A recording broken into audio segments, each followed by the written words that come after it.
నమస్తే. కథ వినండికి స్వాగతం. మనం ఈరోజు నేర్పరి అనే కథను విందాం. కమలాపురం రాజదర్బారులో మంత్రి సహాయకుడి కొలువుకు పోటీ నిర్వహించారు. అందులో పాల్గొని అనంతుడు, ఆనందుడు చివరి దశకు చేరుకున్నారు. తర్వాత పోటీ దేవాలయం కోనేరు దగ్గర ఉంటుందని ప్రకటించాడు మంత్రి. ఏ పోటీ నిర్వహిస్తారోనని ఆసక్తితో ప్రజలంతా అక్కడికి చేరుకున్నారు. కాసేపటికి భటులు 2 పెద్ద బానలు కోనేరు దగ్గర పెట్టారు. పోటీదారులు ఇద్దరూ కూడా పోటీకి సిద్ధంగా ఉన్నారు. మంత్రి వారికి చెరో జల్లెడ ఇచ్చి, వీటితో నీటిని పట్టి గట్టునున్న బాన నింపాలి. ముందుగా నింపిన వారే విజేత అని చెప్పాడు. అది విని అనంతుడు, ఆనందుడితో సహా అంతా విస్తుపోయారు.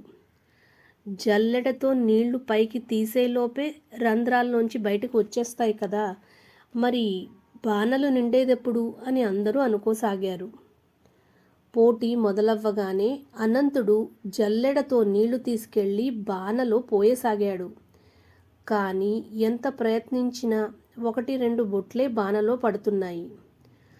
ఆనందుడు మాత్రం జల్లెడ చేతిలో పట్టుకుని కోనేరులో ఈత కొడుతున్నాడు.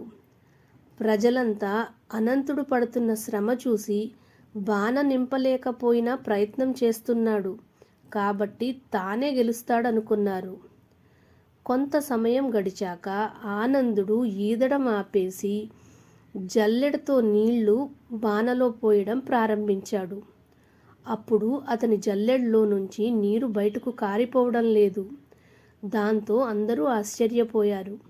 కాసేపటికి అతని బాన నిండింది. ఇదెలా జరిగిందో పరిశీలించి మంత్రి ఆనందుడిని విజేతగా ప్రకటించాడు. అక్కడున్న వాళ్ళందరికీ ఆనందుడు బాన ఎలా నింపాడనే సందేహం కలిగింది. అప్పుడు ఆనందుడు, జల్లెడతో బానను నింపడం అసాధ్యం. అందుకే కోనేరును పరిశీలించాను. దేవాలయం పక్కనే ఉండటంతో భక్తులు వేసిన నాణాలు ఇందులో ఉన్నాయి. ఈత కొడుతూ వాటిని జల్లెడలో వేసుకున్నా. దాంతో జల్లెడ అడుగు భాగమంతా వాటితో నిండింది.